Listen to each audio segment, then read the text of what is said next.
evening. Welcome everybody to the June 1st, 2017 meeting of the Falmouth Zoning Board of Appeals.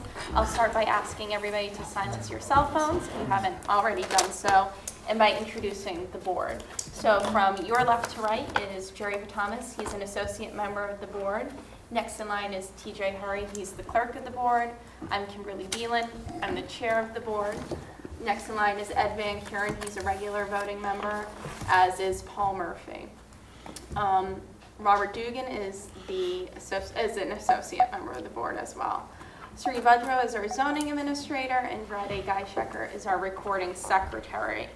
I don't have my usual opening comments because I left my bylaw at home, but I will. It's on the card. Well, I guess some of it memorized. Good for you. Oh, geez. Go cold. Jeez. But in any event, so you're here to participate in the public hearing process. We have one continuation and 3 new public hearings, and then some open meeting matters. For the new public hearings, TJ reads the public notice into the record. And he also reads referrals from other town departments. We then invite the applicant or the applicant's representative to have 15 minutes and present the project. The board will then ask questions. Once we have answers to our questions, we'll ask for public comment, either in favor or in opposition. We just request that public comment be directed toward the project and nothing personal, derogatory, or anything like that.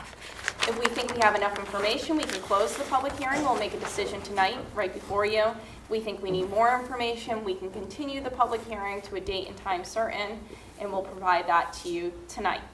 So as I said, we have, thank you, one continuation tonight, and that's the first matter on the agenda. It's application 1817, Lewis, 2 Bark Drive, Hatchville. And this is for a home-based service business. Sitting on this will be, myself, TJ Hurry, Ed Van Kuren, Paul Murphy, and we'll say Bob Dugan. And that was because Ken Foreman was at the last hearing, but everybody was present. And so since Ken is absent, Robert can sit as a regular voting member on this. So you'll have a full contingent of the board. So since we were last here, you guys want to come up? And just state your name for the record again. Good evening. My name is Timothy Lewis. This is my brother Nathan Lewis. We own and operate Lewis Landscaping at 2 Bark Drive in East Falmouth. And we're here as a result of our last meeting.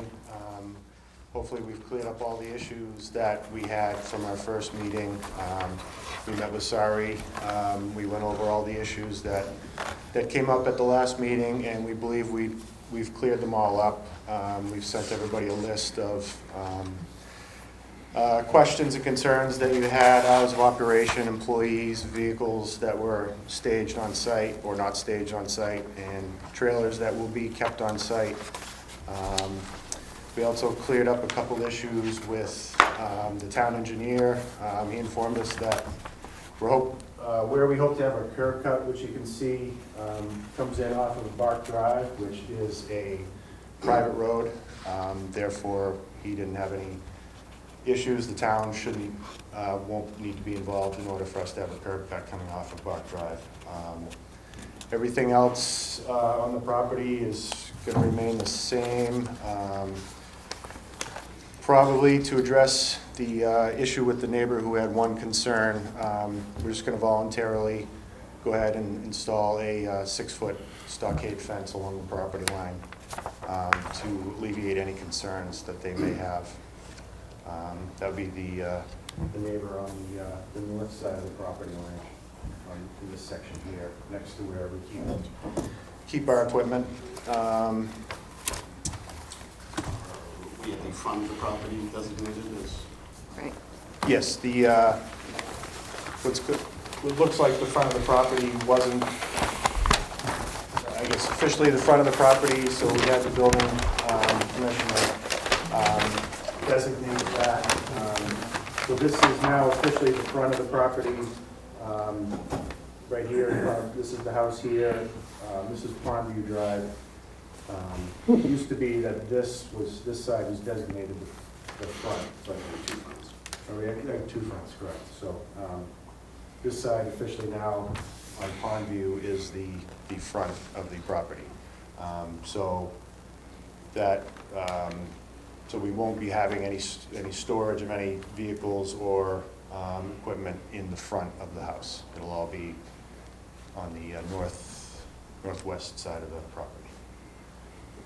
So, there will be 2 trailers that will be kept in the driveway area, 2 enclosed trailers. As you can see, this is the driveway here, and then also number 8, which is Nathan's personal vehicle, will be kept on site. Employees have been asked to park up in this area as well, up in our area. We also took some measurements up in the area. Comes out to just under around 2,700 square feet, which is under the 10% threshold for storage of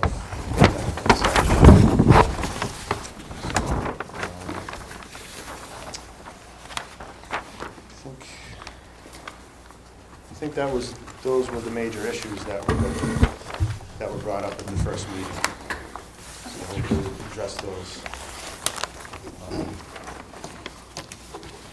Okay, let me see if anybody has questions for you. No questions. Excuse me. Bless you. TJ?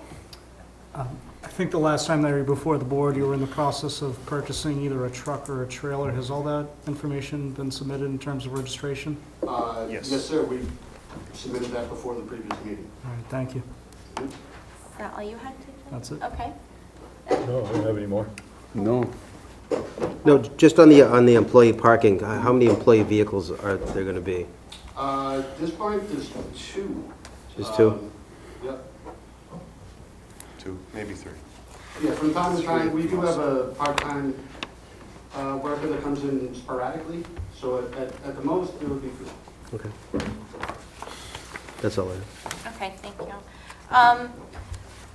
So I just this is usually our question period, but thank you for addressing, you did address a lot of our concerns, and so we appreciate that. The surface of where that employee parking storage is, do you have any proposed, kind of what the ground is going to be? Is it just going to be grass, or are you going to put gravel down or anything like that? Right now, it's wood chip. Okay, Yep. We haven't had an issue with mud or tracking dirt all over the place. If there ever is, we could certainly remedy that situation rather quickly. okay. But not asphalt? No. No, okay. So hours of operation you have here, 7:30 to 6, and then 8 to 4 on Saturday occasionally. Would employees be arriving to the site before that? Or is that when you anticipate people would start coming to the property and you would leave? Employees start arriving 7:15 to 7:35 sometimes. But after 7? Yes. Oh, yeah. Okay. Are they getting rid of that? Okay. Another question, Jerry had asked this last time regarding snow plows or emergencies, and you have a snow plow, you do plow snow and some. So in those circumstances, obviously, we can make a condition regarding emergencies or if there's snow, hours of operation in those circumstances. Would you, I guess, be amenable or open to, if you know snow's coming, or hopefully, putting the plows on, getting those vehicles ready to kind of exit the property so that you don't That have is to? obvious. That's what Okay. that's standard practice. Okay. Yep. Yep.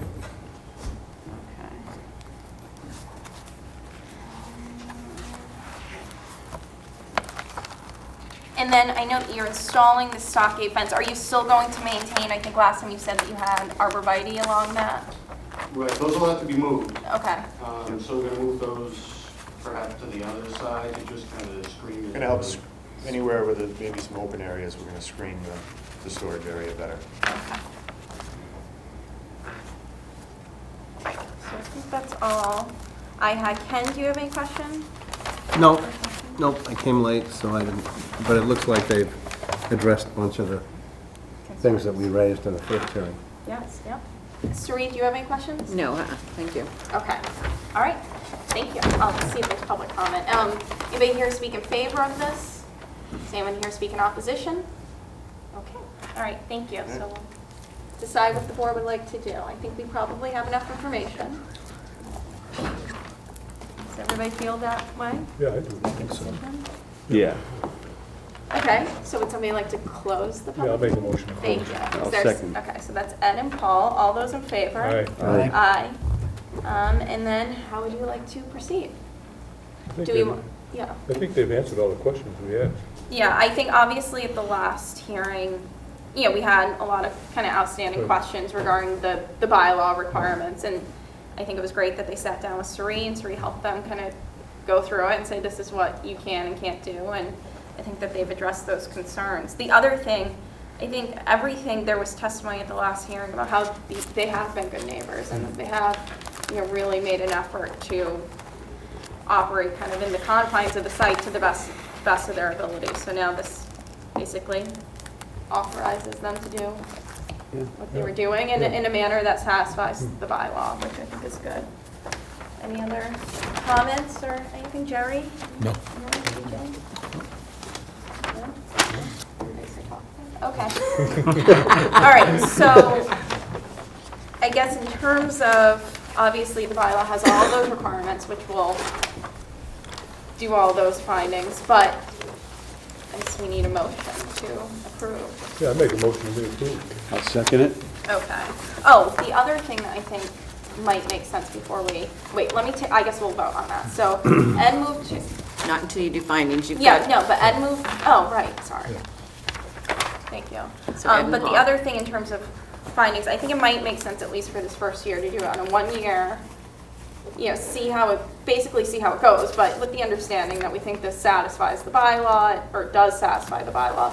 But 1 year, I don't know if the board wants to discuss if it makes more sense to have it be Bring it back after a year for administratively, administrative That by way the we don't board. have to tax them, I Right. think. If is there's the any way. violations or anything like that, then you can do a public hearing, but otherwise administrative Yeah. approval, and I'll be able to inform you beforehand. Yeah, Okay. I agree with that. All right, so finding, that can be number one, that will be Right. for 1 year, but that they can come back from administrative approval, unless there's enforcement issues, and then they'll have a public hearing. Okay? Hours of operation, 7:30 to 6, Monday through Friday, Saturday, 8 to 4, Sunday closed. Okay. Emergency snow plowing? I think that we should say Make a that. finding. Make a finding that they do anticipate, or however you want to word it, emergency snow plowing, that, and I would like part of the finding to be, that they'll testimony that they would stage the vehicles so that they don't have to back out at the spaces in those circumstances. I know I had said emergency snow plowing. What's the difference between snow plowing and Well, emergency? it's probably all the same. I mean, it might be a difference Emergencies without the after stick. hours. Yeah, that's what I. Oh, after hours, Sorry. okay. Yeah. After the hours that they're allowed to. Oh, okay, thank Yeah. you. I guess testimony, we can just run through their information sheet here. Testimony that they have 7 to 10 full-time workers, in the high season. That employee is not driving company vehicle, nor carpooling, will park in the upper northeast corner of the property as shown on this plan that we received May 31st, 2017. That they'll be installing a fence, stockade proposed 6-foot fence, as shown on the plan. That employees will be parking in that, I just said that. Should we put 3 max vehicles as stated? I put 2 to 3 employee As stated, vehicles. Yes. That the material of that parking space is wood chips per testimony, not asphalt.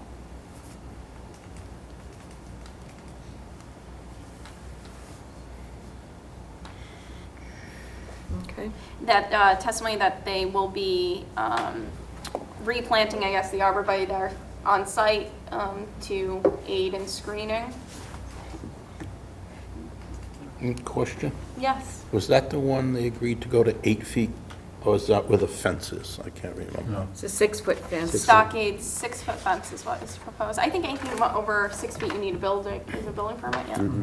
No, I meant the arborvitae's at one time. That might have been in lieu of the No, screening from the they're fence. putting up the fence where In the lieu, lady yeah. had issues. What they're gonna do is remove the arborvitae's that are there and Relocate. close up the other areas with those to better screen the property line.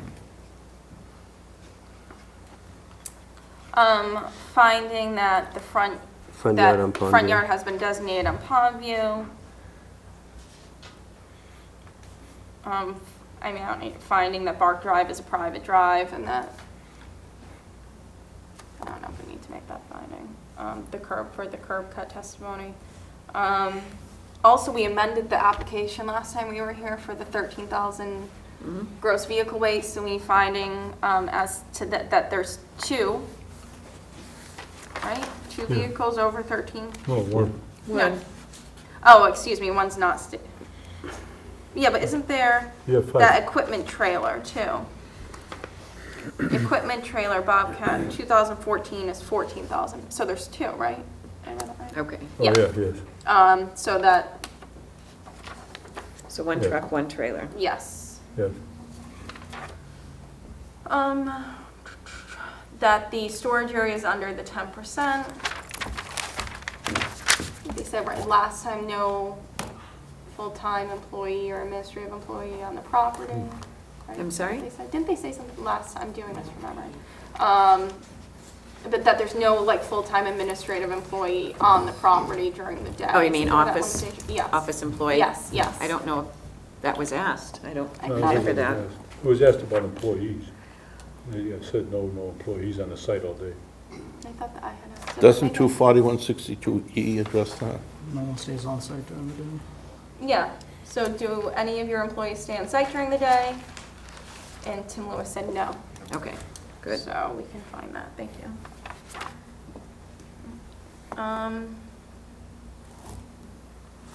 Anything else for findings? I think that covers it. No, I Compliance think with the plans? it's pretty thorough. Any others? Sariq, you think? And obviously, the findings, they're in the bylaw. Right, 24216. Yes. 24162. And the home-based service business, yeah. To the extent that we haven't specifically said that. Okay, conditions, Condition is per this plan that we received May 31st, 2017 with the applicant's notations on it. 1 year administrative approval.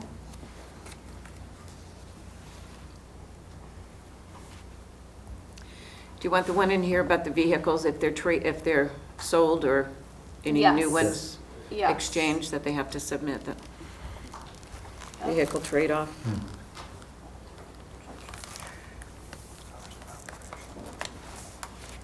Hours of operation.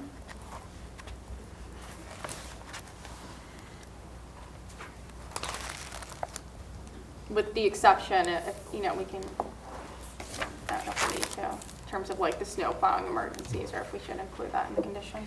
Do you want all vehicles shall be staged on site? Yes, or stage in the, where designated.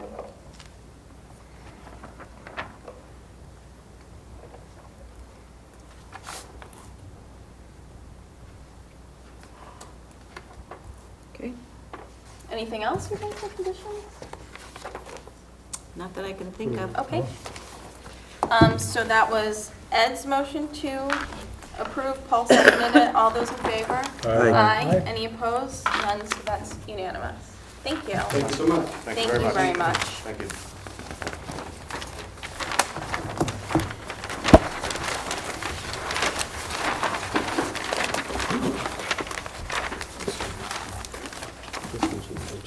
Thank you.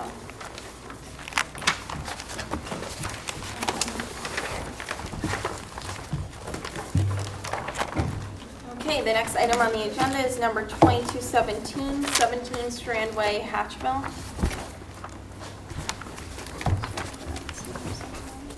Thank you. Being all persons deemed affected by the Board of Appeals under Section 11 of Chapter 48 of Massachusetts General Laws, you are hereby notified that Nancy Peebo Sowell of Hatchville, Massachusetts, applied to the Zoning Board of Appeals for a special permit pursuant to Sections 240-3C and 240-68D of the Code of Falmouth to demolish the existing greenhouse and in its place construct an addition with a deck above to the pre-existing non-conforming single-family dwelling on subject property known as 17 Strand Way, Hatchville, Massachusetts. And for referrals from engineering is the standard comment with the addition that the project must not direct stormwater runoff to public property, butters, or rights of way. They recommend adding dry wells, rain garden, or other storm water measure for the roof. From the fire department, no comment. From the assessors, no comment. From conservation, owner is filing an RDA for this work, likely scheduled for April 26, 2017. And there is a copy of the determination of applicability in the file. From planning, no comment. And that's it for referrals. Thank you, Tejan. Good evening. Hi, I'm Nancy Soul, the owner. Okay, great. So do you want to just tell us a little bit about the project and what you're Yeah, doing? there's an existing greenhouse that's built on a slab, and the greenhouse is to be removed as well as the slab. And it's 8 by 10. And then in addition to the living room that the greenhouse has been attached to, will be replacing the greenhouse built on sonotubes, and that's will be expanded in one direction and shortened in another. So it would be 7.5 by 16 versus the 8 by 10. And the reason it was shortened is so that it conforms with the slope of the property. So it's no more non-conforming than it already is. And then with conservation, I don't know if you need to know this, but I've agreed to do plantings in a 3-to-1 ratio. It's because it's expanded by 40 square feet, so there'll be 120 square feet of native plantings to mitigate the expanded footprint. Okay. Okay? Yeah. So let me see if anybody has questions for Okay. you. Oh, I guess it's the regular voting members Right. on this now. I apologize. Now I can't see. Bob, do you have any questions? No question. Paul? No questions. Okay. Oh, nice place out there. Okay. Tejan? No questions. Okay. Ken? No question. I always feel like I should ask a question. There is a deck above. Yes, well, That's being constructed as well. Yes, and And it so. will be an egress for the bedroom, sitting room upstairs, meditation room. Okay. Any other, do you have questions, Terry? No, I don't. Okay. I've worked with her. Structures are On it. well below lot coverage, so. Nope, no other Oh, issues. so the, any proposal for any rain mitigation or anything like that? Well, the water's coming off the roof now, and there really has been no problem with runoff or anything like that. So, and because there's plants all around, shrubs around the building and garden beds, and they absorb the water coming off. And, and there's gutters and everything, and those will still be there. Okay. Great, and then it's being built on sonotubes, you said, right? Sonotubes, yeah. Okay. Okay, let me see if anybody from the public has. Okay. Anybody here to speak in favor? Anybody here to speak in opposition? No? Okay, all right, thank you. Okay, thank you. So, would somebody like to make a motion to close? Yeah, I'll make the motion to close. I'll second Okay, that. so that's Ed and Paul, all those in favor? Aye. Aye. Aye. Okay, how would you like to proceed? Should we move to findings? Are you going to move to approve? Oh, Oh, yeah, I'd like to make a motion to second. approve. Okay, so that's Paul and then Ed. So yeah, so it's pretty, Yeah. pretty benign. yes, it is, The yeah. findings are fairly easy, too. It's not any more non-conforming. Right, and Make a finding on the, yeah, no need for dry wells. yes, exactly. No testimony that there's been no problem or runoff, and that there's only a 0.34% increase in lot coverage. So it's not a big increase on impervious area. Down the noise level. We'll make it more usable, whatever that language is that we use for the resident. Enhanced utilization. Enhanced utilization, that's the nice way of saying it. It's being built on sonotubes, so there's no basement there. No addition of bedrooms. I don't know if we need to make that finding, but we will. And then 24216.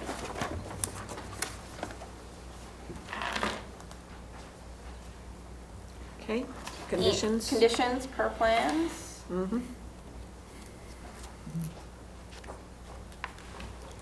That's it. I think that's it, yeah. Okay, so that was Paul's motion to approve. Ed seconded it. All those in favor? Aye. Aye. Any opposed? That's unanimous. Thank you.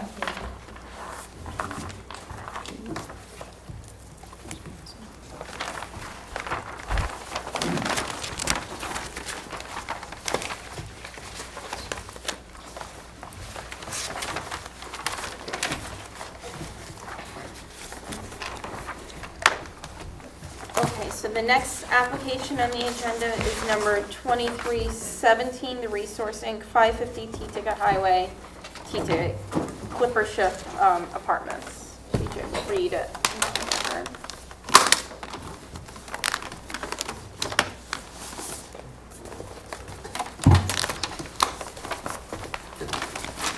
Want to warm it up?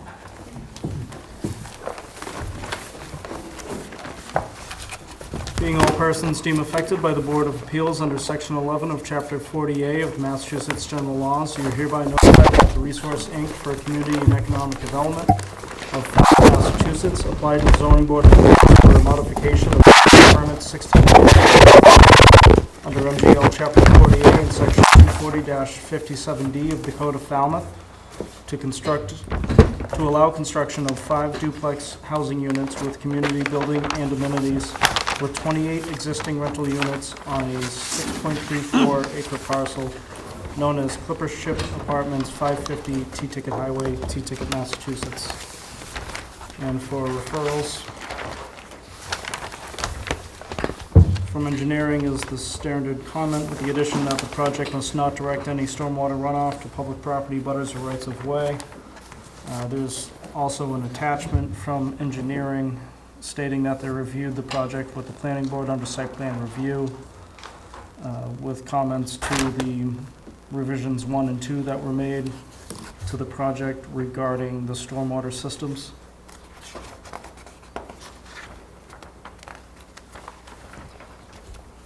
There's also the planning board referral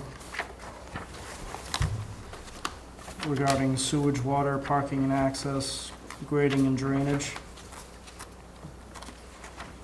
From the fire department, turning ready, I approve through the site plan review. And planning also states that it was currently before the planning board. Application for site plan review continued to April 11th, 2017. And from the assessors, no comment. And that's it for referrals. Okay, thank you. Good evening. Good evening. Naming members of the board, Madam Chairman, thank you. I'm Michael Galasso with TRI, project developer and current owner. And with us tonight is our whole development team. Joel Kubek, our civil engineer, Kit Wise, the project architect, and James Royce, our landscape architect. So they're all here this evening to answer any questions you may have on the project. Let me first start by giving you some background on the property. In 2001, town meeting approved Article 8, which rezoned this property, 7 acres from agricultural B to light industrial A, residential units on 7 acres for multifamily development with a requirement that be restricted to 30 units of affordable housing at 80% of AMI and 12 units at market rate in perpetuity. In October of 2003, the ZBA approved Special Permit 6903 for the construction of the first phase of Clipper Ship for 28 units with 20 affordable and 8 market rate units. The permit stated that the applicant was obligated to seek 10 additional affordable units and 4 additional market rate units within a reasonable period of time. TRI acquired the property in 2006, and we commenced the planning of the additional units. Our original plan submitted to the town planning department called for the development of additional 14 units. We have a copy of the original plan here this evening if you'd like to see it. And after it was submitted for planning department review, we were informed by the department that only 10 additional units, 8 affordable and 2 market rate units, would be allowed because the size of the parcel had shrunk from 7 acres, as stated in the town meeting article, to currently 6.3 acres, yielding a total of 37.8 units allowed under the existing LIA zone. So let me give you some highlights of our current plan, which has been approved by the planning board. One of the first things we did is held a meeting with the current tenants out there. We had a little cookout. We wanted to get their input of what they felt was needed in the second phase of the project. The biggest need was for a children's play area. Currently, there are basically no amenities out there for the children to play. They play at the end of the dirt cul-de-sac. They put up a basketball hoop there. And so we realized that that was a big need. Also, community space, interior community space was something that the tenants want. And security, currently there is not an on-site manager. We do have an employee who lives out there on the site, but there isn't an on-site property management office or an on-site full-time property manager. And with 28 units and going up to 38 units, we also felt the need for a manager's office, both for security. The layout of the additional to the project is based on these 2 needs. You'll see that as we go through the plan. We have a community building. It's situated so that it will keep an eye on the street and the driveway of people coming in. There has been some incidents over the years of police activity there. It's really been reduced since we took over management, but it's very important in any project this type that you situate a management office that looks out on who's coming and going. A full-time management office. The community building will also have a children's computer center, a counseling room. We've also added a community garden and solar fields. So the expansion is designed and will be built to meet the current and future unmet needs of the tenants, improve security and management of the property. With that said, I'd like to turn it over to James, our landscape architect, who will take you through the site plan, and I'm here to answer any questions along with the rest of our team.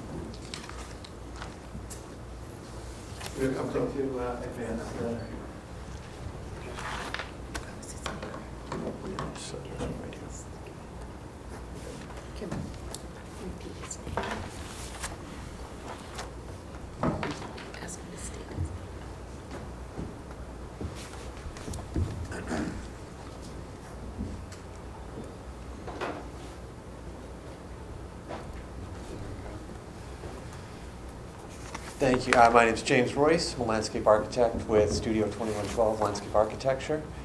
And so this is a locus plan of the current site located along Route 28.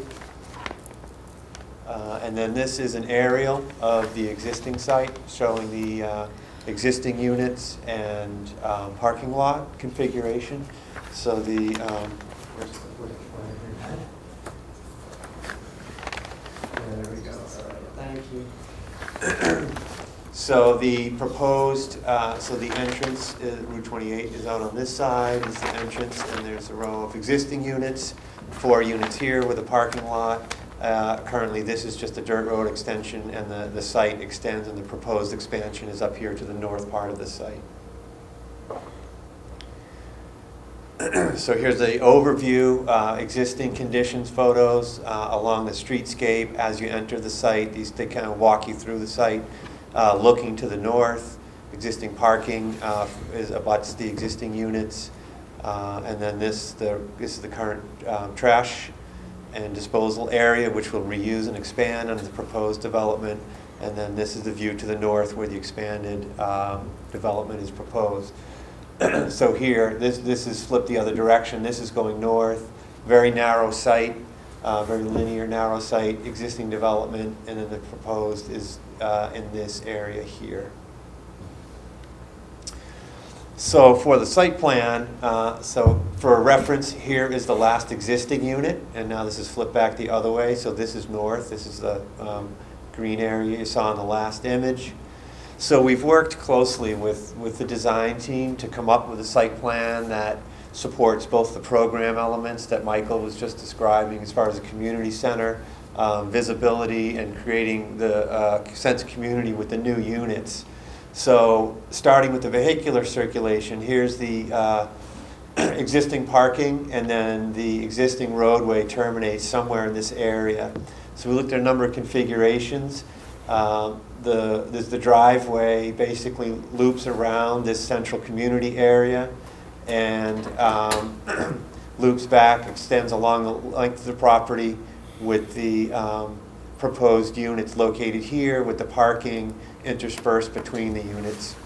At the north, at the end, there's the hammerhead turnaround, which would be gravel, which was discussed with the fire department, and that's both to allow more infiltration on the site, reduce the amount of paved material, and they provided these dimensions for the turnaround here. As Michael was describing, there's a community center. That's really the focal point of the development, that it's really centrally located for visibility and safety, that there would be a property manager with an office in that location. We can go into some more detail on the next slide of this area. There's an enlargement. We've got some screening, so it's a very narrow site. We've got some screening to the abutters and some street tree plantings. At the very northern part of the site, there's just a field for passive recreation that could be mowed, and the potential to expand some solar, which could provide some energy to the site. I'll let Michael expand upon that. So this is an enlargement of the central area. So here's the community center, which would really be kind of the iconic building here, to be able to keep an eye on the whole area and over the community center, which includes a plaza. There's kind of an entry terrace. There's a plaza here, which supports the interior functions, which include community offices and a community kitchen. Adjacent to that, there's a playground, which would be fenced in, and then a multi-sport court here with basketball, but flexible, basically paved surface with fencing. And then an area for community gardens with a shed and a compost and vehicular access, which could be used by maintenance and service people. There's parking here, which includes accessible parking, guest parking, and a couple spots for electric charging vehicles. I think 2 spaces which are included. And we worked with Joel to incorporate some rain gardens as part of the planting. Strategically in the areas, since it's a very linear, flat site, they're dispersed and kind of worked into the landscape areas that we had, and he can elaborate a little bit more on that in terms of the overall site drainage. As far as terms of some of the functionality on the site, we saw the image here. The existing dumpster basically just sits on the ground now. That would be enclosed. We've included some planting, some evergreen screen around there. The snow storage, we looked at some areas where the plows could put the snow during winter time. There's mail up at the community center, and then there's the 2 EV charger stations are up here by the community center.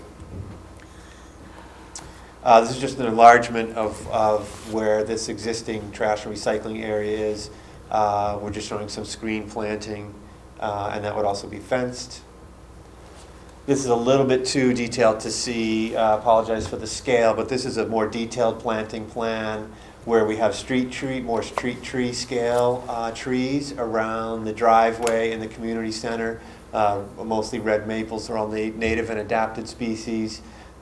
Shrub layers around the rain garden.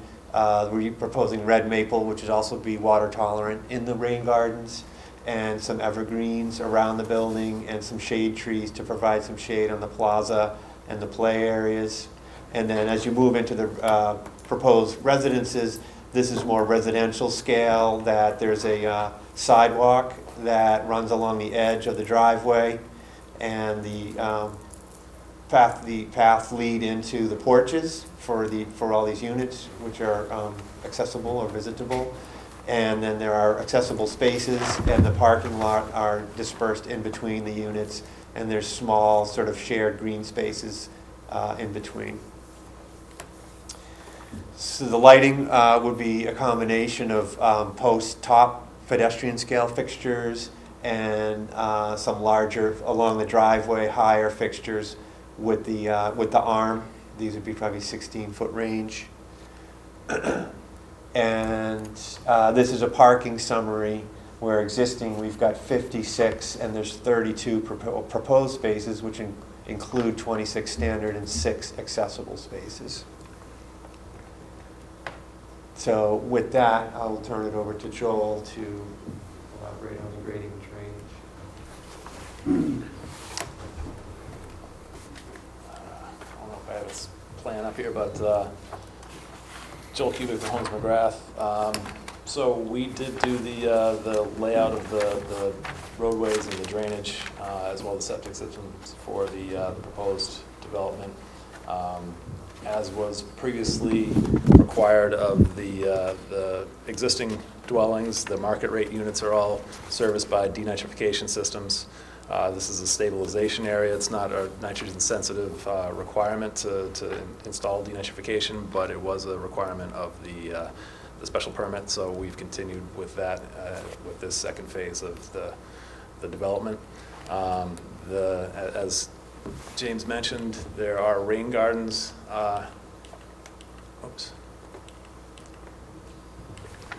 Throughout the site there. Too far. So there are. Just trust me. You saw them earlier.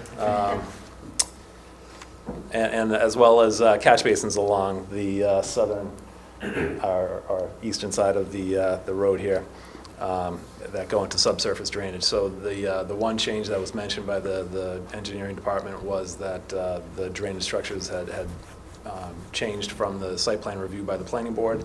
The earlier design was for the 25-year, 24-hour storm. In order to reduce the overall cost here, we reduced it to the 1-hour, 25-year, 1-hour storm, which is what is required in the zoning. So that was the one change to the drainage. It's an innovative RUC system that services this last building, which is the market rate, the 2 units there. All the other units are serviced by Title V's as well as the community center.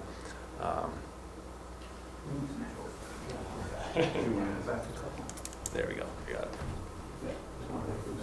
Yeah, exactly. I'm sorry, Joel, could you repeat your last statement about Title V, what it services?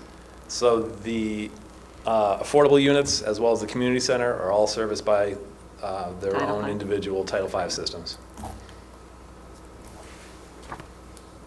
So now you get to see the rain gardens. And as I also mentioned, there's several catch basin points. This is a very flat lot, but we've pitched the parking areas towards those and put those into subsurface drainage areas. Can certainly speak about some of the architectural design.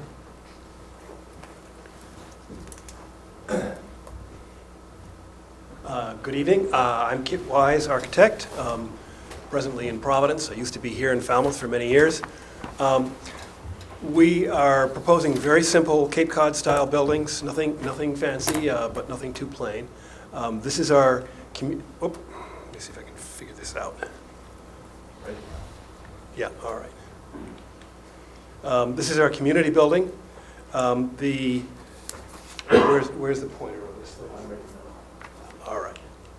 Okay. Well, this is our community building. This is there's an entry porch at the front, which would be the south side, which looks down the road that enters into the new part of the development. The manager's office will be right here at the front, so it can supervise the traffic coming in.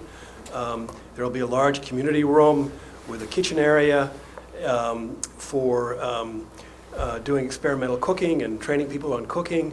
This is the children's computer room.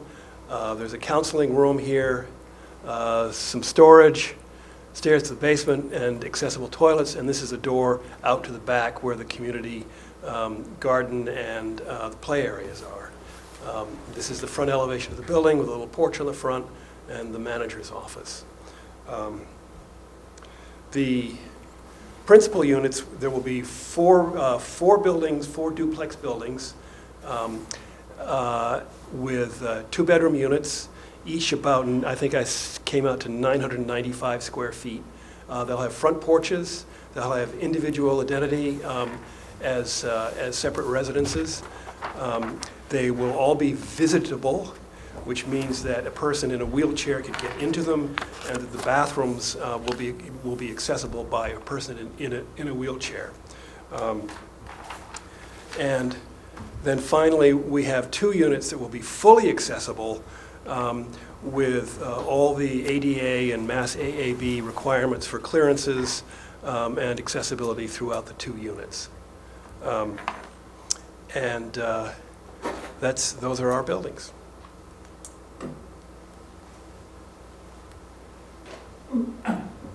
If I could, Madam Chairman, just a couple of comments, follow up on a few things. On the site plan, you know, the current parking is you pull in front of all the buildings. We really wanted to get away with that on the second phase, and that's why we created the little parking bays that we have. The solar is designed to provide a reduction in utility bills for our tenants. The playground, we have, it's been designed for 2 different age groups. You have the sort of the children's play area, and then you have the multi-sports court, which can be used for basketball, street hockey, even a little bit of soccer. That's for the older kids. And this unit that you see right here, this 1-story building, is very important. You know, as our population is getting older, we felt it was very important to have 2 units out of the project that are fully accessible on 1 level, so there's no stairs to get in here. And, you know, our goal is, as our population ages and even the people who live there, they have another alternative if they can no longer make it up the stairs in a townhouse configuration. So that's our project. We are, since we've acquired the property, we've also have renovated a number of the existing units that are there. We're continuing that along with our plans to build the additional units. So we're available to answer any questions you may have. Thank you. Great, thank you. Ed, do you have any questions? You're not going to go to the original was for 42 units, you're not going there? We were, when we submitted our plan to the planning department, which had 14 additional units, that would have brought us up to the 42. We were told by the planning department that the most we could ask for were 10 additional units. So that's why we redesigned it at that time, and that's why you see 10 additional units. But we do have a plan here that shows the 14 units that are on there. We're not asking at this time for any variances from the zoning, so this isn't a 40B, it's just an amendment to a special permit. But we're here to listen to what you may have to say about that. Also, is the manager that's in the office, is he going to live on the property? Most likely, well, yes. Oh, okay. Yeah. We think that's important based upon the history of the property, the type of property it is. Yeah, be a full-time, you know, manager, and they will live there on the site. I agree with you, based on past experiences. Okay, that's all. Okay, thanks. Paul? Not at the moment. Bob? Yeah, Michael, you mentioned when it was rezoned back in 2001 that they said you could have 30 affordable units, and when I was reviewing the file, it seemed to be very clear that there would be no less than 30 affordable units. And you're proposing, I think, 28, so why the reduction? Well, there's 28 existing there now. So will you have 30 affordable units after the second Yes. phase? Yes, we will. On the dumpsters, is that the only dumpster location, the current one that's there, or what's the plan for future? The original plan actually had 2 locations, but we were encouraged to use just 1 location. So we took out the second location and just have one that's currently there that will expand. So Yeah, there is only one right So now. it'll be a larger receptacle? I noticed when I was out there that the one receptacle was there, it doesn't seem to handle the No. current tenants that are there, so. Doesn't. So it will be enlarged. There'll be more dumpsters there, and we really encourage recycling too. On the, you mentioned on the community center, they're going to be getting mail at the community center. Is that just for the new section? Yes, the existing ones, the existing mailboxes will stay where they're at. We like to bring the tenants to the community center to get their mail. It gives us a chance to engage with them, communicate with them. So that's. On the turnaround that they had at the end, would there be any way to incorporate some kind of a cul-de-sac turnaround, just because it seems that the way the turnaround is set up that you'd get people parking back in that far corner? Is there a You way to mean incorporate something with? All the way down the end where Yeah, that hammerhead is? the way they have the turnaround, like you said, to the emergency turnaround. I noticed when I was out there, you have people parking at the end now. Yeah. And I would just think the way that's set up, that you'd probably get additional people parking that maybe overflow?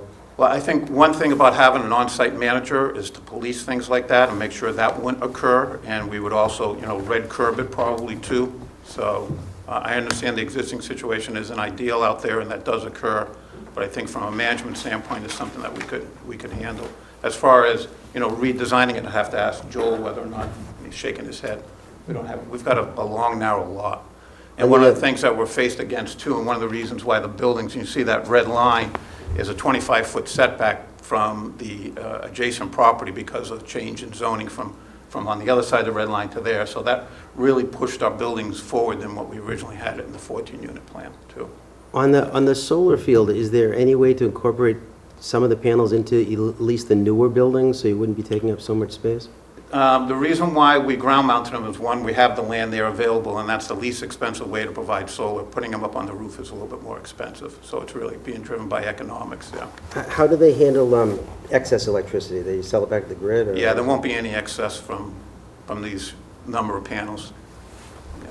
But if there was, it would go back into the grid. The only question I had on that is it seemed there was also a commercial restriction, so if you actually sell it back to the grid, is there an issue with that? Not sure, that's a good question. I'm not sure. I think the requirement is that it has to be used by the use on the property. So, but I think we can have someone do the calculations to determine how much energy it will generate versus how much our tenants would use. But based upon my experience in solar on the landfill project and stuff, this won't come close to generating enough, but we can actually have those calculations done if you like. And just one more, do you have an existing maintenance schedule? I noticed a lot of the existing buildings have issues with the roof lines where, they've got gable pieces missing, or it looks like there's been water penetration. So is there an ongoing maintenance schedule to handle what's there now? Yep, there is, and we're, as I mentioned at the end, we are in the process of renovating each unit as tenants move out, and then once we complete that, then we'll start looking at the buildings itself. But we wanted to start with the interior of the units and get those done. We're putting in dual flush toilets, changing out all the light fixtures, redoing all the flooring, putting in new appliances, so that's an ongoing program as people move out. Of the 28 units, we've completed 10 so far. Once that's completed, then we'll go back and fix the buildings. There's an irrigation system out there that hasn't worked for years. We want to get that fixed. So it's an ongoing sort of both maintenance and renovation program. Any plans for any kind of bike racks anywhere? Because I noticed that most of the porches are around the buildings. There's a lot of children out there, and there's nowhere to store. Yep, Seems like there's nowhere to store bikes. I don't know, have we talked about that, guys, on where we're going to put the bikes? We discussed putting some by the community center, but since it's residential, that is usually... Just if you're going to speak, I just need you to come up to the microphone, just for the benefit of viewers at home. Thank you. Sorry, we considered putting bicycle racks at the community center, but the expectation was that it's basically kids who live in those residential units that will come out of their house and bike around the facility, and that there's not a lot of traffic from outside of the facility coming there. So, so based on that, we didn't accommodate bike racks at each individual unit that typically there. And you had mentioned green screening around the dumpster. Is there any plans to put some kind of a fence or an actual enclosure there just to? Yeah, I don't think we have a detail on it, but basically I think it's fenced, and then we showed in the planting plan some evergreen trees around it for landscape screening. But I believe it will be fenced, yes. Okay, that's all I have. Thank you. TJ. Let's see. Bob took care of a lot of I my know, questions. Bob, yeah. The height of the proposed buildings will all be under 35 feet or less? Yes. Yes. Thank you. And what else did I have? Oh, the location of the market rate units, could you show them on the map? I know that's always a concern on 40B projects, but we haven't designated which ones, but they will be in the dispersion. We'll make sure we designate those for staff before we go forward. But Okay. yeah, we understand the need to. So, those two units that are fully handicapped accessible, most likely those will both be restricted because we're using financing. We've used on another project recently that will require those units probably to be at 80%. So I know that will probably be two of the additional 8. Does it from me? Okay, thank you. Ken? Well, following up on that, I thought I heard it stated that the two on the end, which we're going to have the rock would be the market rates. Is that, No, I don't think, or at least that, oh, because of the way you've designed it. Denotification Yeah. system, yeah. Yeah. I mean, overall, it doesn't necessarily matter. Obviously, we've Right, got a 'cause it all system, we've got the same evens flow out. from a market versus an affordable, but I understand the concern. well, I mean, just one for clarity, you know, whether that was the plan or whether you're just saying, we're gonna put in 2 D-Night systems and they may or may not serve a market rate property. I believe the plans show those as the market rates right now. It's certainly subject to change, and it's just one unit that serves that duplex. And again, I realize this isn't a 40B, but sometimes, you know, there's this argument that you got, everything needs to be the same, right, between market rates. And so if you split that, one market rate and one affordable, then you would be satisfying that. I was interested also in the height, and in particular, I'm interested because the buildings in the front are pretty tall, as I recall. So these look like they're quite a bit lower in stature. Is that correct? I don't know if they're quite a bit lower. They may be a couple feet lower than the other ones. I think part of it is the design of the existing ones, which were, I believe, were modularly built, are much more boxier, and there's not a lot of relief, which we feel is very important. This is far nicer, there's no question, which is both great, and then I wonder if there's going to be any issues, because like between not, you know, the folks on one side of the community center versus the other side. Yeah, so the current tenants there will want to move into the new units, and we'll have to handle that through probably a lottery that we would do. Okay. Yeah. Well, that's interesting. What's the siding on these things? I think it's a combination of clapboard and cedar. Yes. Okay, and then I was curious as, it's a little hard for me to assess the size. You're right, it's a very narrow lot. Like, well, what's the square footage of the community center? It's approximately 2,000 square feet. Okay, we'll look it up and I'll report it. And then similarly, I guess the garden footprint and the playground footprint, if we know those. Yes, 2,000 square feet, community building. And that's one story, so that's... One Yes. story, yes. With a so basement. Basically, the playground's about 2,000 or 1,800. Yeah, then we'll have an on-site, not only manager's office, but you go down the stairs and the on-site maintenance person would be down in the basement. And is the surface of that playground, do we know what that is? It would probably be something similar to what we built out in East Falmouth, you know, sort of a tartan surface and stuff, asphalt tartan, sports surface. So There's hard a little surface. bit, yeah, hard surface, yeah, a little bit of play in it. Okay. From playing basketball for many years, I know that's important. For the multi-sport court? For the multi-sport court, What yeah. about the playground itself? Because a lot of Children's times... play area, I don't know if we designated, but there are certain handicap requirements for playgrounds. All the equipment has to be handicapped, you know, accessible, and you have to be able to get a wheelchair in there. And so, James, do you know what the... I don't think we specified it in the drawing. I could see there, I believe now, are some of those recycled rubber products, Right, which that's what I was are now accessible. So it's a little bit like a spongy material, but it's still, I believe those are still impervious, but it's like a safety. But none of material. that is grassed, that's all... No, not surface within stuff. that paved area or, you know, around the community center. Those are either scored concrete or, as Michael was describing, probably asphalt in the sports court and some kind of rubber surfacing in the playground. And I would presume the community garden area would be... That's probably gravel with raised beds, Okay. is what we're envisioning there. Again, a porous material, some kind of granular pavement or gravel, and those beds would be raised, also accessible. Okay. Do these units have basements? Yes. And bulkhead accessible, is that how that works? Yes, and the existing units are basements and bulkheads. So that would be, there'd be ample storage. And is that what mechanicals? Yes, for these things? mechanicals, washer, dryers, yeah.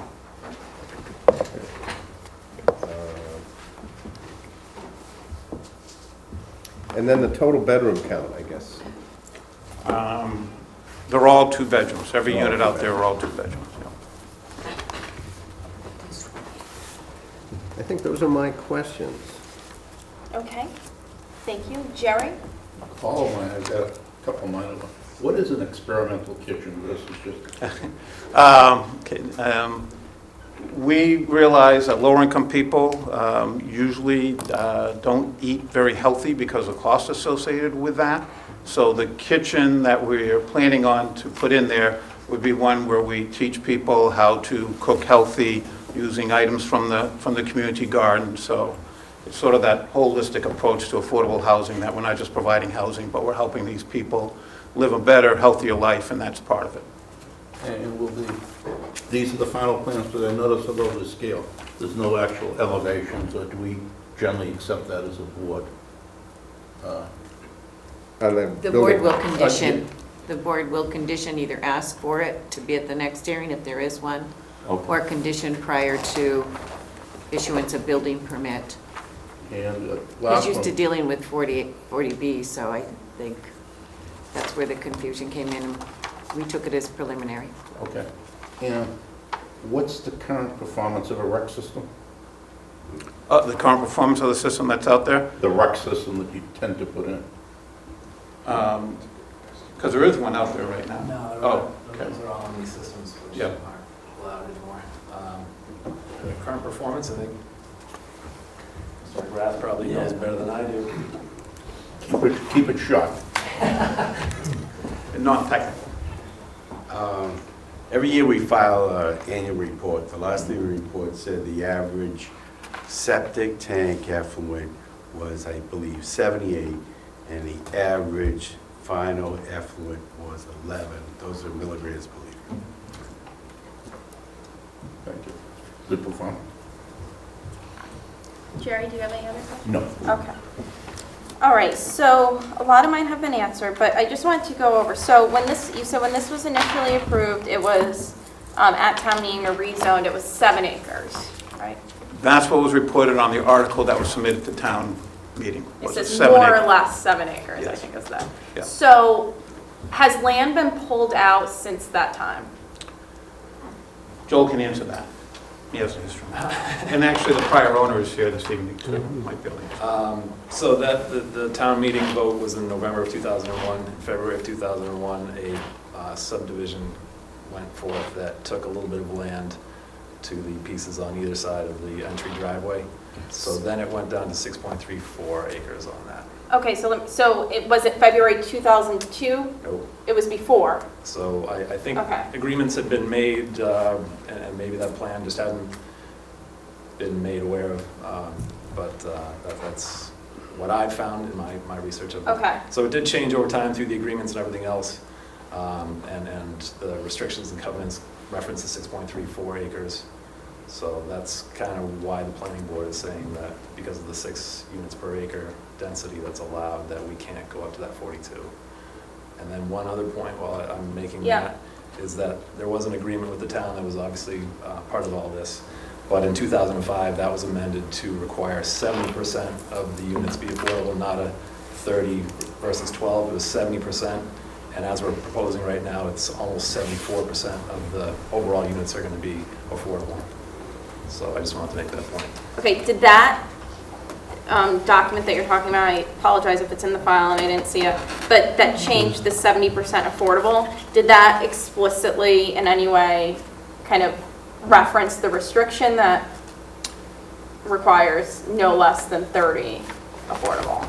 Does it say this, supersedes any and all It prior? said paragraph 2, as previously amended, is deleted in its entirety, and the following is substituted, and that's where it talks about the 7%. Do we have that story? I don't remember that. I didn't Do see you have an it. extra copy I that can you give you can this one, submit? but we have more at the office. So Can that I was see the face of it? 2005, the special permit approval for phase 1 was in 2003. I didn't see that. No. Did you So submit that, Joel? I haven't seen I don't know that. if I did. I haven't seen that. I think it might have been, maybe it didn't get into the Could have earlier file answered some because it was questions. after. Okay. Yeah, because I think our concern was there's an inconsistent, or I'll just usually I know this is questions, but that there was an inherent inconsistency, either you're in violation of the restriction, if you proceed and only develop 8 affordable, or, you know, you're in violation of the bylaw, I think was the concern. So this is helpful, and we'll certainly review that. Thank you. So let me see, so that was my big question about that. Okay, so trash and disposal is all taken care of in that dumpster? Yes. Okay, and how often does that get emptied? Once per week, or? Yeah, it's a couple days per week. Oh, a couple days, okay. And the elimination of the roundabout, is that for that end? Way down the other. Down where it's a turnaround, so I know Joel said no to the roundabout. Is that because of emergency vehicles or things of fire truck turning radius? Exactly. 60-foot turning radius for a fire truck, we wouldn't be able to fit that in there, and they were fine with the turning too. Okay.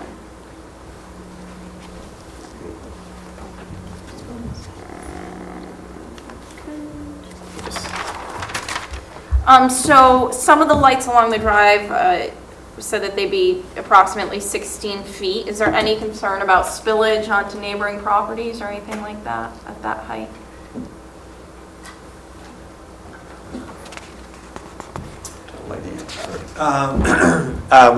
We didn't run photometrics here, but I believe these are available with shields. And we tried to cite them. They kind of stagger along the road. They are indicated on the site plan with some symbols. It's a little difficult to read at this scale, but they are shown along the driveway, and we tried to locate them so they're, even with such a narrow site, you know, to keep them as inboard as possible.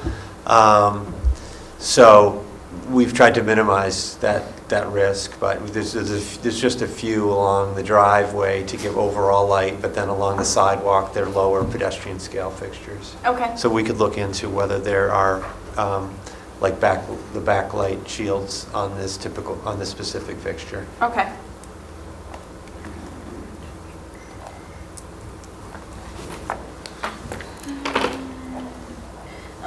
So I know right now, Michael, TRI is the owner of the property. Is that your intent at this time to remain the owner? Yes. Okay, so not to develop and then sell to a third party? It's a Okay. long-term project, yeah. And I know you said that the height of the buildings is under 35 feet. Do you have a exact number? If not, I mean, you can submit it, you know. We need elevation. Okay. Okay, that was all I had in terms of questions. Ed? One more. Yeah. I think somebody implied the solar array is going to be done in the later time, No, we'll do it as part of the part of development. this now. construction? Yeah. Okay. But will it's only for the new structures, correct, Michael? It's not going to help the existing structures? Yeah, we haven't really decided how we'll allocate out the savings. Most likely what we'll do is we'll take all the bills that all the tenants get, give those to Eversource, and then they will allocate the savings to each one of those bills. I think that obviously will be less because we're spreading it out over more units, but I think it's just fair that everyone gets a share of that savings, so that's what I plan. Correct, okay. Yeah. 24 feet. 24 feet. 24 feet is the, So those are the townhouses, or? Yes. Okay. yes. And that's the tallest proposed in Yes. that new project, okay. Okay. Any other questions from the board for Michael?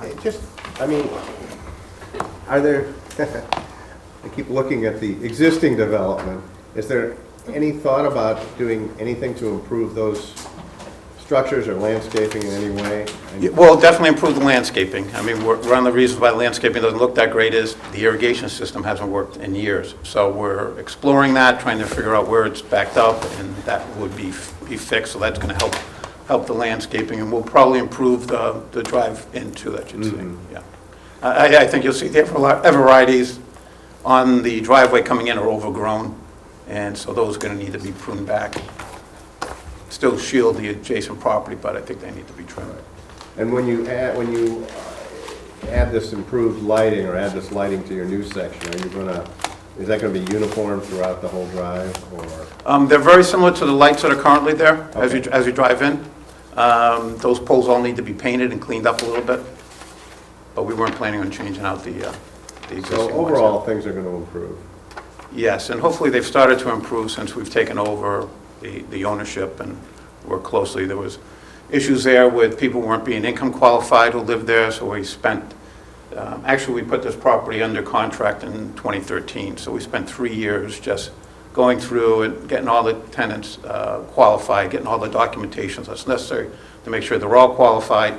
Then we had an audit we asked for an audit by the Falmouth Housing Authority. They're our auditing agent. They came through, audited all our files. We didn't close until we made sure we had a letter from them that saying that everyone's there is qualified. So these do count in the housing inventory? No, they do not. They do not, okay. No. And Even though town meeting, yeah. I can't answer why they never got, but I did check with Wasn't DH. done as a lip, I guess. It wasn't done as a lip, it wasn't done as a 40B. They were never put on the town's roll at the state. And when I did check, when I did check to find out if they could be put on, the questions back from DHCD was it all depends upon how the initial tenants were selected to live in the project. Was there a lottery done? And there wasn't. So whether or not we'd be able to get, whether or not we'd be able to get DHCD to do a waiver or something like that, just don't know yet. Is that something you're thinking of pursuing, or?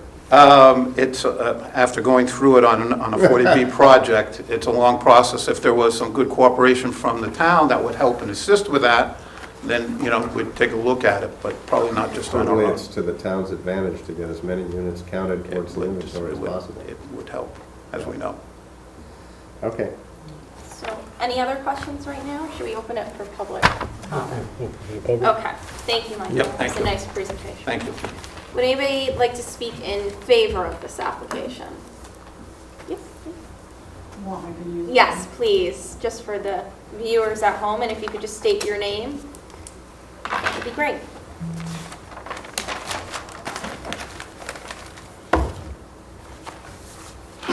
I am Betsy Zimmerly, 59 Coonamessett Circle, East Falmouth.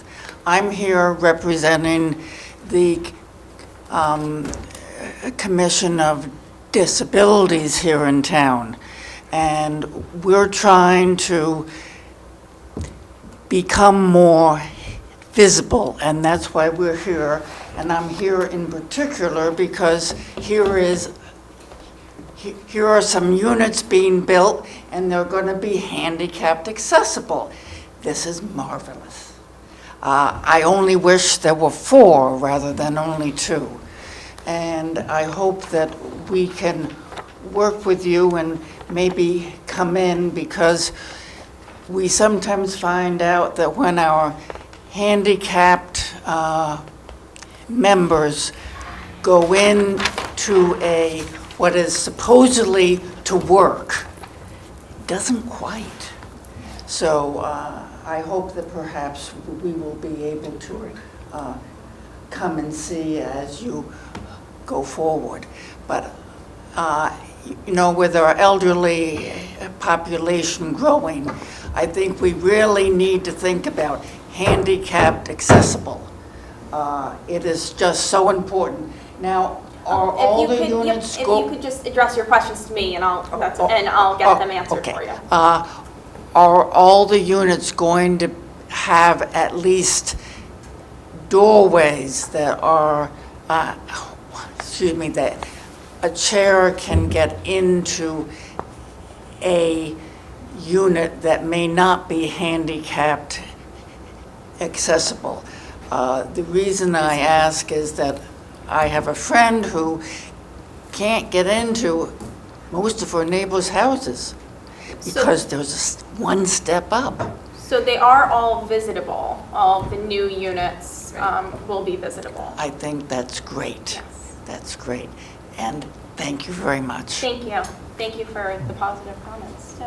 Is anyone else here to speak in favor of this application? Is anyone here to speak? Oh, sir, yep. A little bit slow getting up. Okay.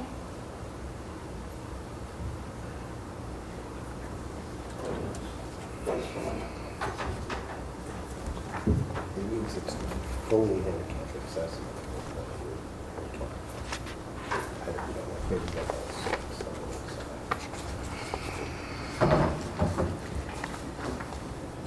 Good evening, Madam Chairman, board members. My name is A. John Alves, Precinct 3 Town Meeting member for nearly 50 years. In 2001, I secured the permits for this original development with the town of Falmouth, who gave me an agreement at that time, supposedly in perpetuity, of what they wanted at that time. I have had people in my precinct, especially on Broken Bow. The residents are worried about the screening between the new apartments, the road, and their buildings, and the number of handicap spaces that are going to be allowed on the premise. Presently, there's a handicapped sidewalk and has been there since the inception of the development. However, the arborvitae has grown over it and never cleaned up or trimmed.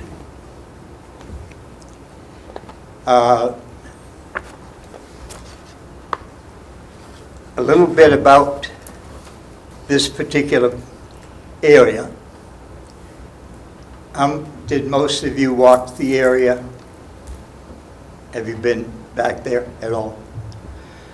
All right. The town of Falmouth owns 23 acres, which they acquired to be a wastewater plant there. Also, at the time, the town took an easement from me on having access over the property to their land back there. However, they could still do it by Falmouth Lumber. Each summer, back towards Brick Hill Road, in our precinct, we have a major problem with homeless people. And you have in the past used that road that leads to the project now to go back there. Also, dirt bikes use that road through the parking lot, going to that piece of property the town owns to ride their bikes. A little bit more about the property. That is a historical part of T-Ticket, or Taticket, whatever you wish to call it. King Philip's Valley runs right up T-Ticket from the pond on T-Ticket Path, up behind the Manish property, and the storage company and so forth comes out at Abishan Hardware, goes across through Falmouth Lumber, and that's where King Philip was killed by an Indian here. A little bit about history, but and that is a historical place because most people didn't know that King Philip was beheaded back there and his head was put on a pole and so forth for 20 years here in Falmouth back in the 1600s. So it has quite a bit of historical value, and the screening is practically non-existent now on the town property because of the overgrowth of trees and so forth since. And then, of course, the T-Ticket Airport was put there right after the Second World War in the same location. I'm concerned also about the handicap, number of spaces they have. I'm concerned about the children because the entrance goes from Route 28, where there's an approximately a number of 18 to 22,000 cars, trucks, motorcycles that pass daily on that road through T-Ticket. I also have other material, however, I'm not going to present it. However, that's about the best I can do. There are a few things. Bus stop, the bus stop's there. There was a bench there for about a year and a half, and that was broken down and never replaced. Lamp posts were damaged, knocked over, but never replaced. And so there are concerned of some of the residents in that particular area about more cars and more people, of course. However, that's what's happening on Cape Cod. So we can't go into that. I'm wondering what kind of an alternative septic system is going to be used for the new unit. Also, on the solar field, presently I still have the right-of-way of utilities on that road and to hook into them. And I'm wondering if the solar field will replace the electricity possibilities of me putting on solar also. Bike racks, they were there, but disintegrated. And the screening is one of the biggest problems that Broken Bow has with that, because it's just not screened well between, and the distance is a imaginary property line that goes from the ground. There's no property markers. It's just a line that is invisible, but it goes to heaven all the way. No one can go back. So at the time, I tried to buy land there, and for an exit to the development at the time. But that's about all I have. I'm not against the unit. I do question the reason why Phase 2 was not initiated, because that was part of the agreement with the town that I had for the added duplexes and units versus how it came about. And that, I think, is about all I have to present, because I'm also presented what some of the residents in my precinct asked me to do. Yes. One other thing that I have is how is the water, how many deep wells will be back there?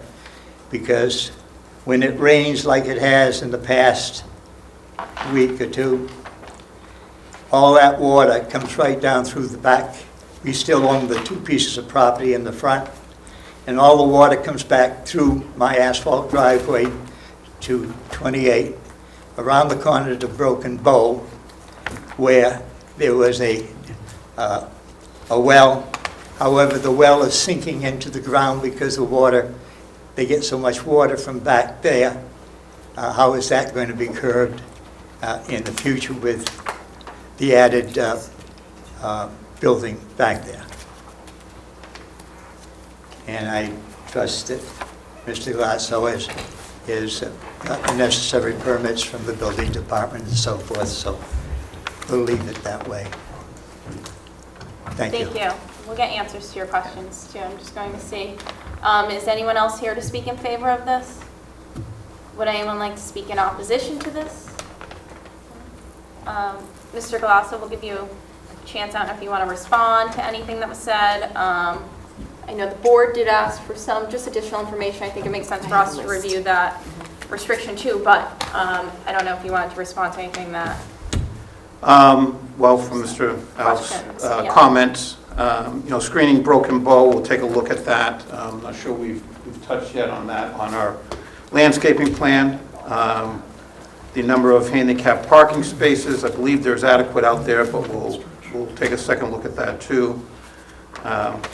Most interesting thing was King Philip's being beheaded, which I didn't know. I'm not sure exactly where that occurred, but bus stop, you know, we've added bus stops at our other projects and stuff. I think that's something that we'll definitely take a look at and put a little shelter there for the kids. There are a lot of kids that live there. They walk down that street. So putting a bus shelter there, do we have enough room, Joe? We'll have to just look and see because our property narrows as you go up towards the street.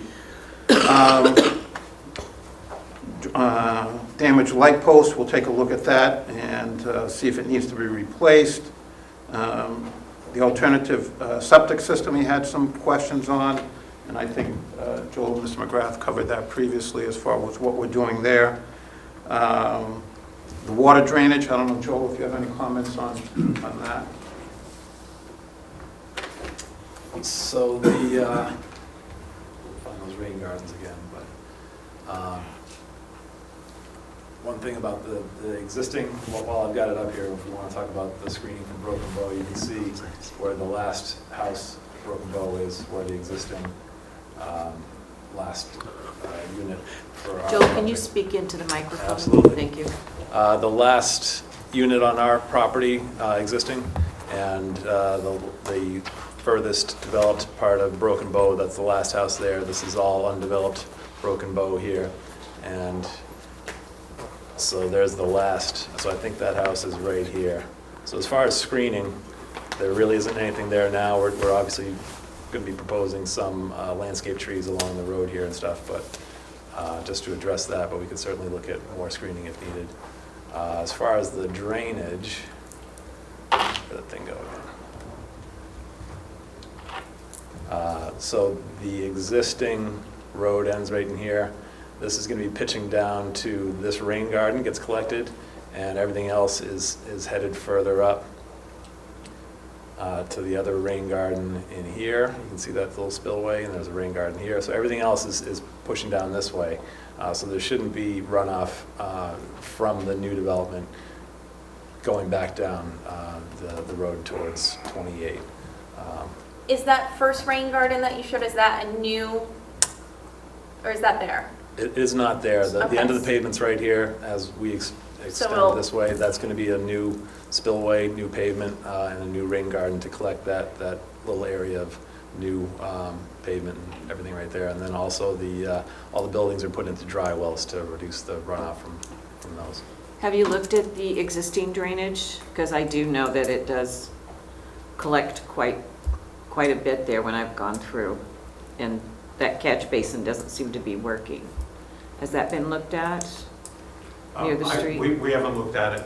Are you talking, let's go back to.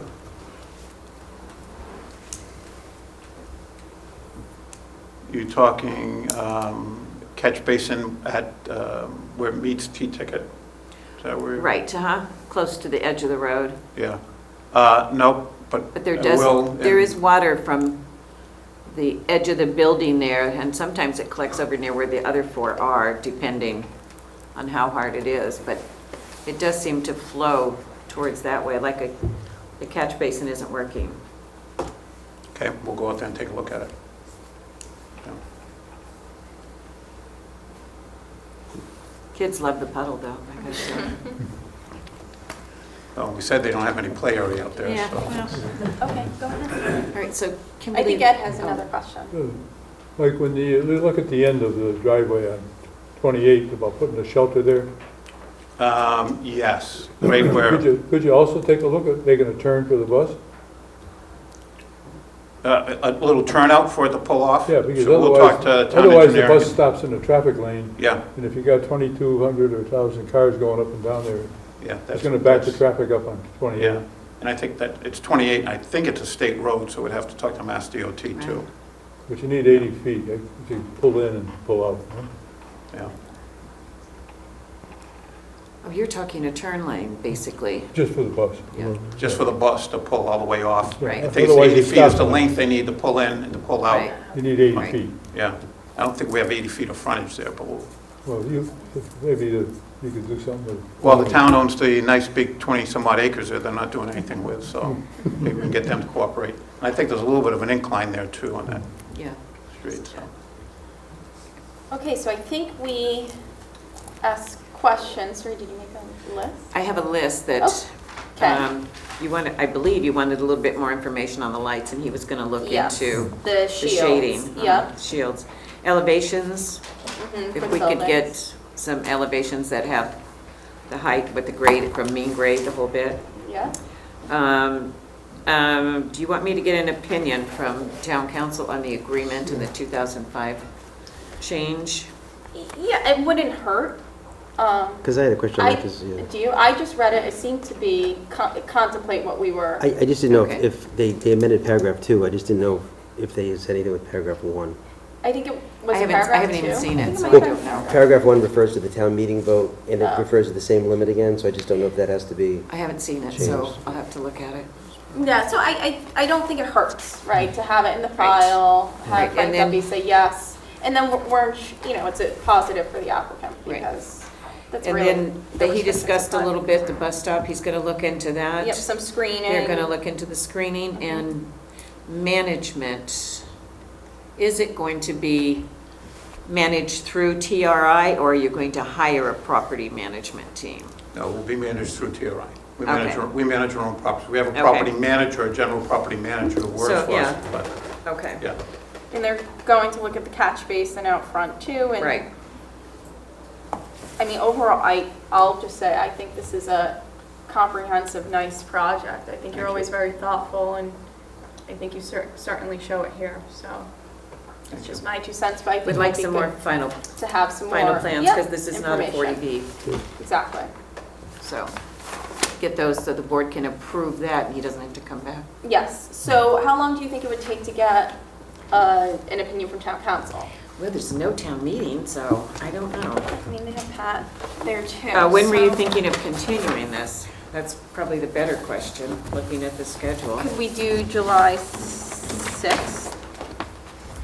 Could you have your information? You have a in? 40B that night. July 20th's already a busy night, so if everybody was okay with July 6th. July 6th sounds good. We can make that. We'll make it fun. Well, it's the decisions I draft that I can't be so quick on. Well, yeah, but that So, 40B I mean, just you look at starts, those. yeah, but the 40B starts that night, All right, right? So July 6th, if it's okay with everybody else. 6:30. Great, thank you. Okay, you need a motion? Yes, please. I would move we continue, let's see, 23-17 to 6:30 on July 6th here in Town Hall. Second. And so that's Ken and then Ed, all those in favor? Aye. Aye, any opposed? So that's, yeah, thank you. Of the architect, would you said some units would be... Oh, is it a visible? substantive question, Karen? Yeah.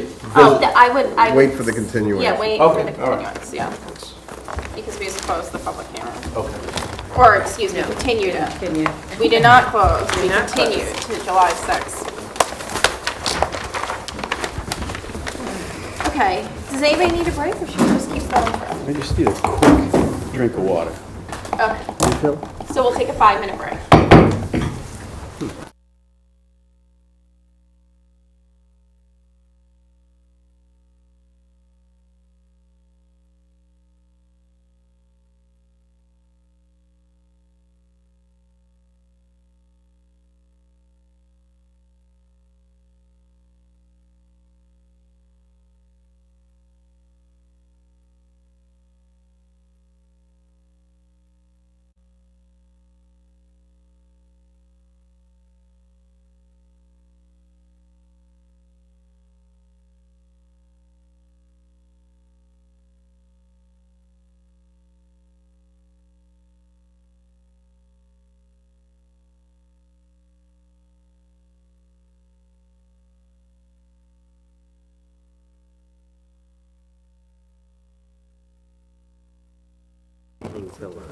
Okay, we're back, and we have one more application tonight, number 2617 O'Connor, 84 Walker Street, Falmouth.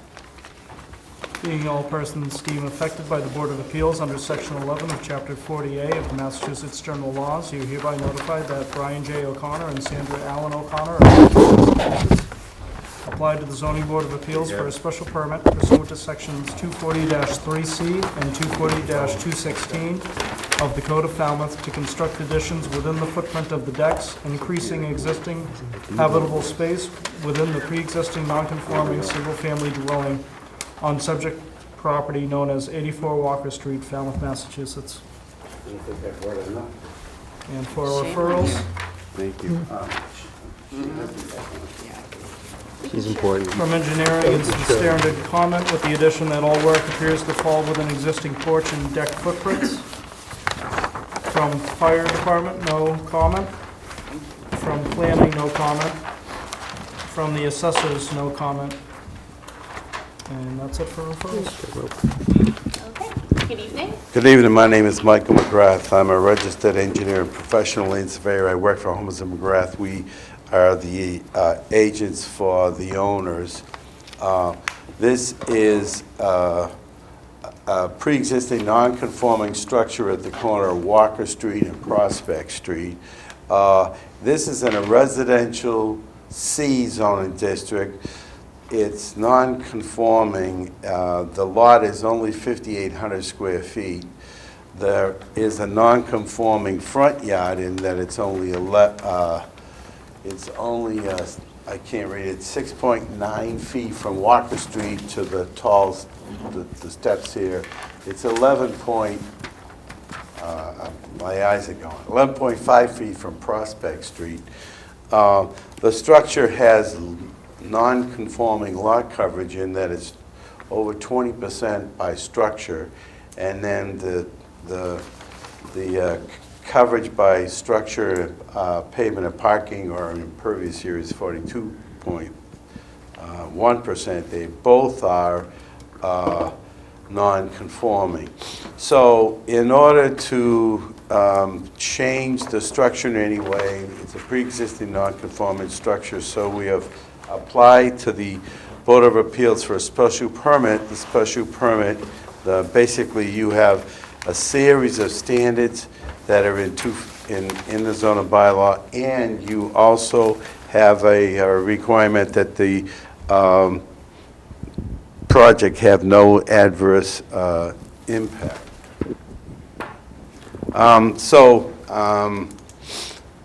If you've been to the site, there's a covered porch in the front yard, and what they want to do is expand the living area by this small addition that's on top of the existing covered porch. In the back, if you come around, there was an expansion here of 6.5 by 10 feet that's on top of the wooden deck. And then there's a proposed gas chimney. It's a wooden structure, but it's cantilevered, and the building commissioner said that that was an increase in lot coverage. That's only 4 square feet, which I think is completely de minimis. The stakes were, this and this was staked. They did not try to stake or mark the decking. It was a very nice deck. The other thing I gave you was, I gave you a copy of the architectural plans where I colored up the additions, and if you were to look, if you've been to the site and you look at these additions, these are not basically any real change in the massing of the structure. As far as I'm concerned, any addition on top of, inside the porch or on the deck is really de minimis, and I don't see how it could be more adverse. What we also gave you was a letter that described how we did an analysis that the board is expecting on these small areas, where we looked at the lot coverage and about coverage analysis for all the houses within about 300 feet.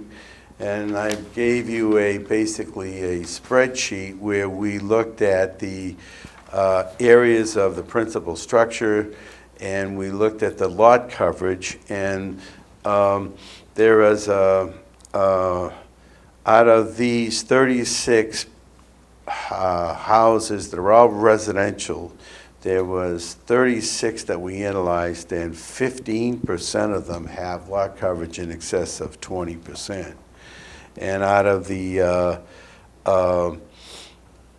36, 13 of them had calculations that had average bulk of greater than the average, which was 26%. And down at the bottom, we show you the differences. The proposed change in lot coverage is 0.1%, the 4 square feet, and the bulk is really de minimis too. It's about 0.1%. So it would seem to me that these small additions are worthy of getting a special permit. I believe as far as the other standards, we meet all the other requirements of the bylaw, that we don't have adverse effect on traffic or visual or any of the other criteria that's in the bylaw. So I'm here to answer any questions. Okay. Jerry, do you have No any questions. Ken? The shed on the property is, what's that being currently used for? Do you know? I assume it's just to store lawn equipment or things like that. Is there no place inside the building where that can be done? I don't know. I'd have to ask the owners. Every house I go to has a shed, Right, well, including my own. just thinking of ways you could cure some of the lot overages. Well, this house this is an old house, let's face it. So this is in an older section of Falmouth. So I think this zoning started in Falmouth in 1928, and this has been, it's just sort of typical for the older sections. Anyways. Any other questions? That's it.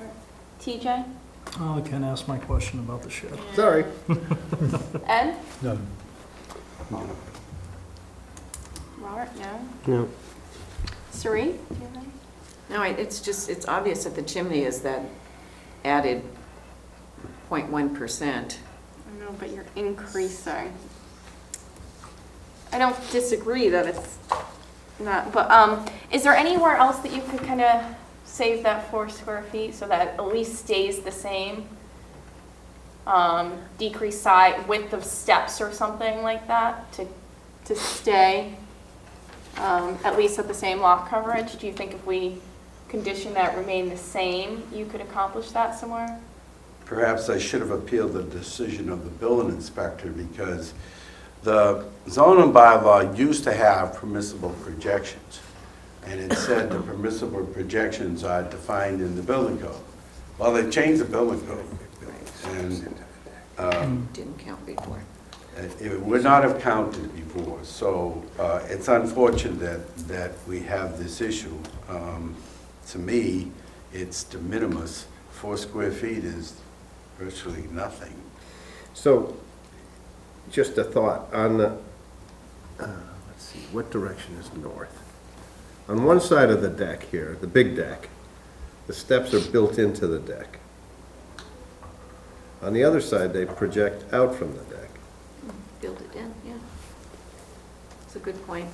If you took those steps that are projecting out and you made a minor modification to the deck and built them into the deck, and you probably would more than cure.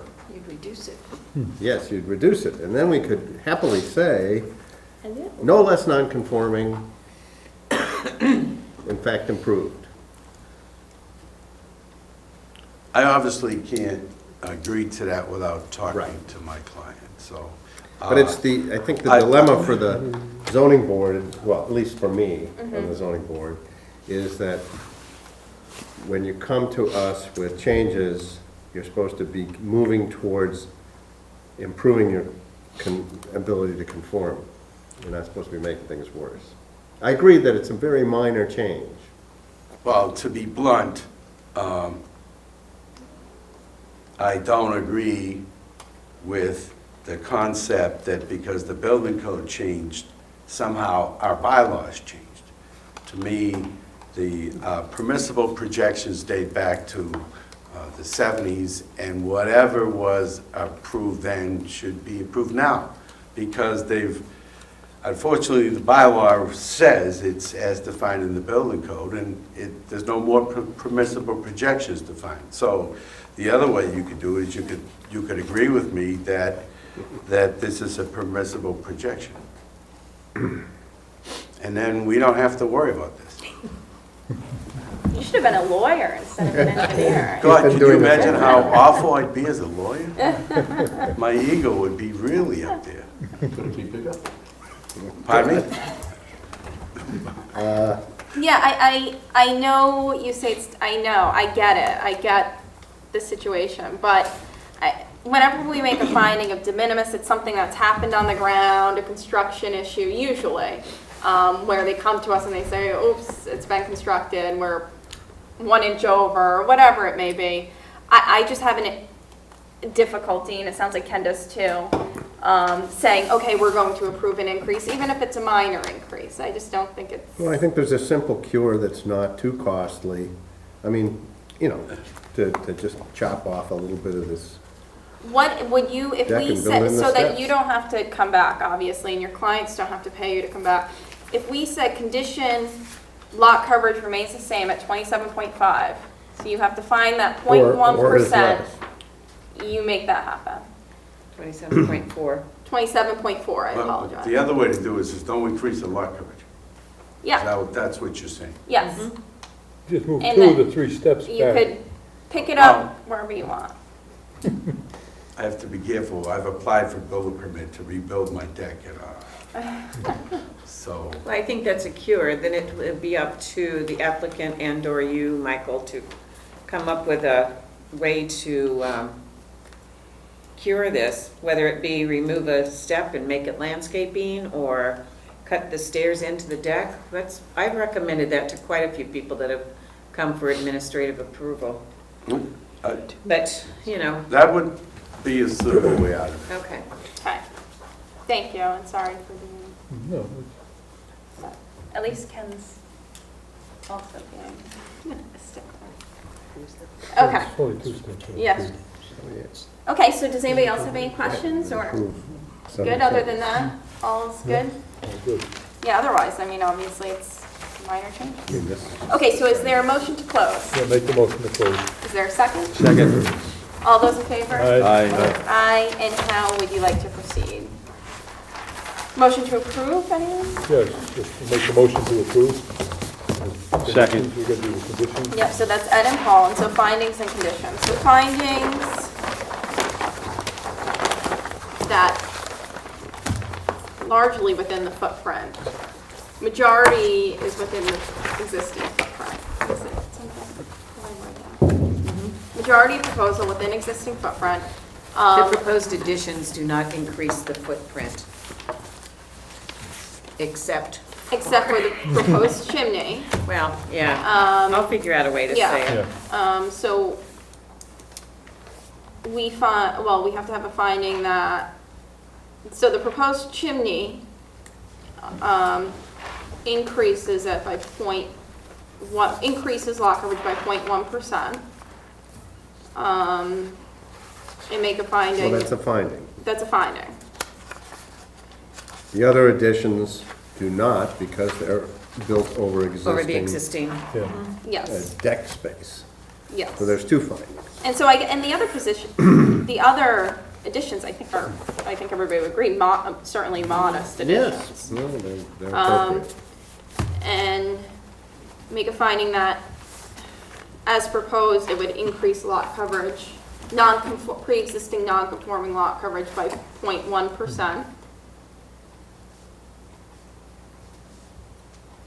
And board Well, then under conditions, is, when we get to conditions. well, I think in the finding, because you did think we discuss do it, need board to- is recommending applicant find a cure. Right. Requiring, right? Okay.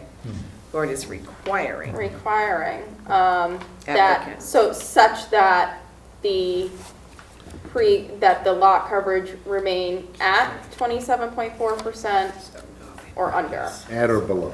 at or below 27.4%. So that structure does not become more non-conforming. I guess so we have, I mean, another finding is that we're currently over the permissible lot Yes. coverage. Well, it's pre-existing non-conforming at Right, that- but that's not the only nonconformity. I think there's setback. No, there's two Yes. setback Right. non-conformities, right. I always list And those. that those will not be increased or changed. Right. And then, actually, according to this, I mean, this is, in the neighborhood, this could have the highest, no, not. No, it's not the highest. Not the highest. Yeah. There's a right. 31%, a 29%. I see that. Any other findings? It's just an increase to living space too, no increase to bedrooms per plans. Right. And then otherwise with, I don't know how you, but it'll satisfy 240-216 if they maintain the lot coverage at its present. You know, if there's a way you can work into the findings that there was discussion of possible cures, Right. including, Can we also make a finding that we acknowledge there's a shed on the property, but there's no garage, so. Right. So I don't want to obviously take that away from them if we don't have to. So idea is to let applicant recover that 0.1%.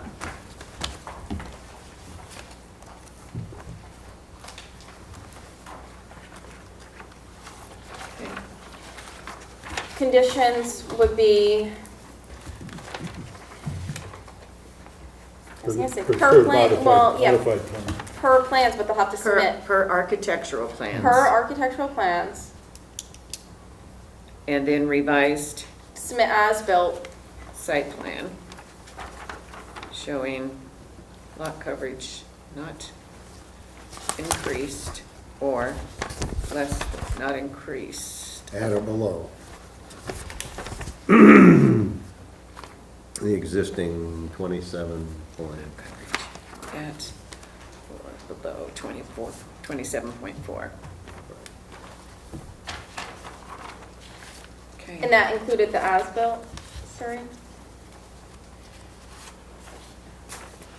Just because, Okay, so because this is important, then submit as built please. instead of revised, okay. I think that's the only condition, right? Yep. There is, in B, under, and it's one thing, this house previously was 2 apartments, and I believe in 2005 it was brought back to use as a single-family yeah. dwelling. Can you just ask Mr. McGrath if that is true, that it is still a single family? Yes, So that we can get that into the record so I can put it? yes. Mr. McGrath, is this still a single-family dwelling? Thank you, sir. Yes, It is a single-family dwelling for the record? yes. Okay, thank you. Thank you. Thank you, sir. So that'll be in the finding, because there is a finding that, Because it's a pre-existing Mhm. non-conforming, single family. Gotcha. Okay, so that was Ed's motion to approve, and Paul seconded it. All those in favor? Aye. Aye. Any opposed? None, so that's unanimous. Great, thank you for indulging us.